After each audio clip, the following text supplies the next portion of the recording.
What's up, madlang people? Welcome to my channel. It's me again, Clarissa.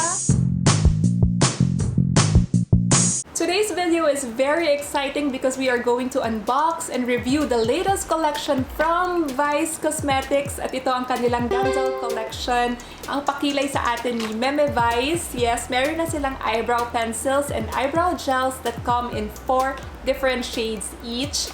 And today nga ang release date nito, kaya this morning pumunta talaga ako sa Robinson's Place store nila to check out their entire collection. And ipapakita ko sa inyo, of course, yung mga swatches later on. And thankfully, ang helpful ng mga staff nila doon. They really helped me in choosing the right shade for my brows. That will also match my hair color. I'm wearing medium ash brown now, hindi lang medyo halata.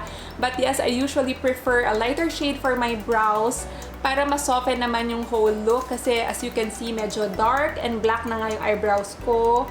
And medyo mataas na yung kilay ko dito. That's a result of overplucking since high school. Kaya just a piece of advice to all young girls out there na please don't overpluck and better pa nga not to touch your brows kasi mahirap talagang patubuin siya lalo na pag tumanda na kayo. Yun. And of course, alam kong inaabangan nyo rin to sa lahat ng fans ng Vice Cosmetics like myself.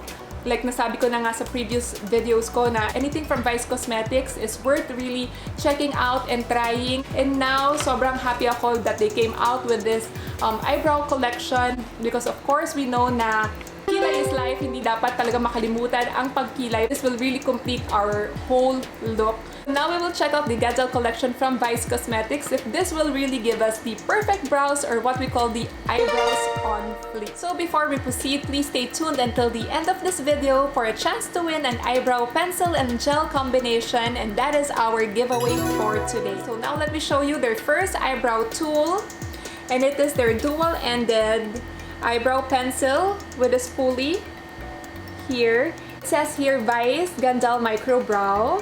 So they have this in 4 different shades. They have this in light brown, ash brown, soft brown, and natural brown. And this one retails for 195 pesos each. And when you buy this, as you can see, meron pang plastic covering all throughout the product.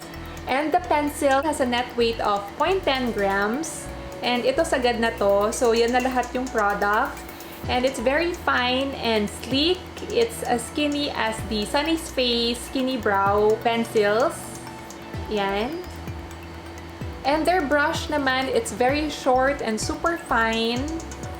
Very fine yung bristles niya. And I think this will help us in getting that natural looking brows. Pero hindi naman din nakasulat dito kung waterproof or smudge proof yung product. But when I tried rubbing it, hindi naman siya nabura. And I ran this under running water as well. And maganda pa rin yung stain niya. Hindi din siya nabura. And kahit na with vigorous rubbing, may natira pa rin. And for their eyebrow gels naman, their eyebrow gels come in the exact same shade in light brown, ash brown, soft brown, and natural brown. And it comes in this 5 ml tube. It says here, volumizing brow gel.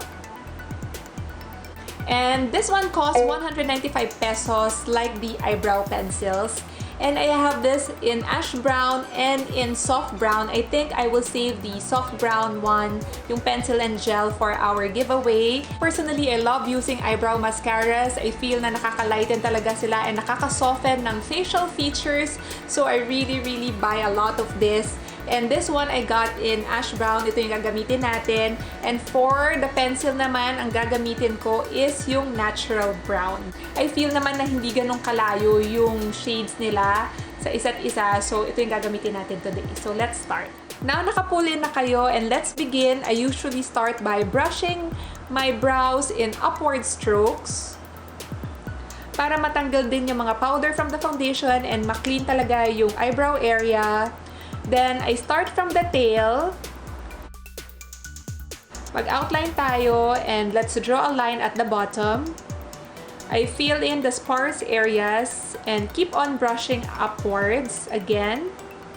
And then I apply gentle and light strokes near the head para mamimik lang yung natural hair. And then we do the same for the other brows. Hindi naman talaga siya magiging totally symmetrical, pero pag medyo satisfied na kayo sa tingin nyo pantay na yung brows nyo, then finish it off with a brow gel. There you have it, my eyebrows using the Vice Cosmetics GANDOLL Eyebrow Pencil in Natural Brown and Eyebrow Gel in Ash Brown. So now I can say that I really love their eyebrow pencil na may very fine tip. It makes for very precise strokes. And yung formula na talaga, it's not waxy. Maganda yung formula niya. And nakita nyo naman kanina, kahit i-try nyo smudge, hindi talaga siya nabubura. And kahit fine din, kahit sleek yung pencil niya, hindi siya madaling mabali. And same goes for their eyebrow gels. It's quite nice too. And pag in-apply nyo, it can really tame your brows and it sets them in place. And nakita nyo naman kanina, sobrang dali lang din niyang gamitin. And yung mga products na to, manipis and hindi naman siya ganun kataba. So, kasya-kasya talaga sa mga kikay-kit ninyo and madali lang talaga siyang dalhin. Pwede nyong dalhin kahit saan. For 195 pesos each, I can say na worth it talaga to buy to get these products.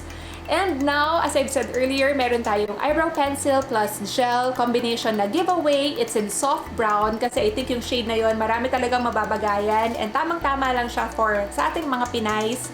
So if you wanna join the giveaway, just follow the mechanics in the description box below and comment din yung eyebrow shade that you're currently using sa mga pencils or pomades ninyo or kung ano sa apat na shades nila ng Vice Cosmetics na GANDOLL ang nagustuhan ninyo or yung bet ninyo.